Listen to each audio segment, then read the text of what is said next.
Selain DKI Jakarta, pemerintah mencatat ada peningkatan kasus varian Omikron di Jawa dan juga Bali, juga terjadi di Jawa Barat dan juga Banten. Untuk menekan sebaran Omikron, pemerintah akan memperketat aktivitas masyarakat, termasuk aktivitas di perkantoran. Pemerintah mencatat kasus harian Omikron di Indonesia telah menembus angka 1.054 kasus. Melonjaknya angka kasus harian varian Omikron ini masih disebabkan para pelaku perjalanan luar negeri. Wilayah Jawa dan Bali, terutama Provinsi DKI Jakarta, tercatat paling mendominasi peningkatan kasus Omikron. Selain Jakarta, kenaikan kasus di Jawa dan Bali juga tersebar di Provinsi Jawa Barat dan Banten. Seiring meningkatnya kasus Omikron, pemerintah kembali memperketat syarat aktivitas masyarakat di tempat-tempat publik. Nantinya hanya masyarakat yang sudah vaksinasi 2 kali yang bisa beraktivitas di ruang publik.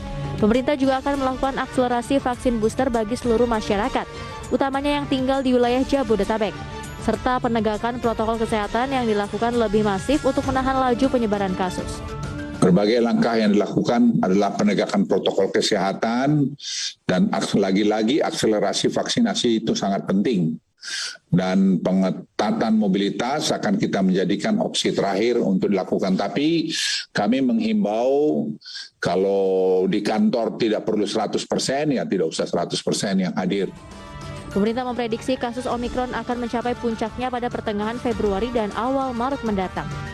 Jakarta, Tim Liputan IDX Channel. Harus WFH lagi pemirsa, kita tunggu saja keputusan selanjutnya. Sementara itu pemerintah terus menyiapkan Jakarta sebagai medan perang pertama dalam menghadapi varian Omikron seiring lonjakan kasus yang terjadi di ibu kota. Untuk menekan sebaran Omikron, masyarakat diminta tetap menerapkan protokol kesehatan dengan ketat serta tidak banyak melakukan mobilitas. Pemerintah menyiapkan Jakarta sebagai medan perang pertama dalam menghadapi varian Omikron. Pasalnya, lebih dari 90% kasus transmisi lokal COVID-19 varian Omikron terjadi di Jakarta. Meski demikian, Menteri Kesehatan Budi Gunadi Sadikin meminta masyarakat tidak perlu panik jika kasus Omikron melonjak cepat. Masyarakat diminta tetap menerapkan protokol kesehatan dengan ketat, serta tidak banyak melakukan mobilitas. Kementerian juga sudah meminta TNI Polri untuk memperketat testing dan tracing, serta mendorong percepatan vaksinasi booster atau dosis ketiga bagi warga Jabodetabek. Kami juga sampaikan bahwa sebagian besar, lebih dari 90% memang transmisi lokal itu terjadi di DKI Jakarta.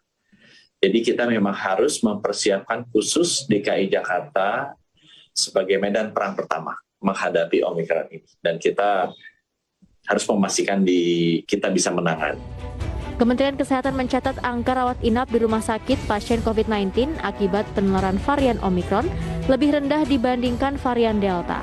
Saat ini dari 500 pasien yang dirawat di rumah sakit akibat terinfeksi Omikron, sebanyak 300 orang sudah dinyatakan sembuh. Jakarta, Tim Liputan IDX Channel.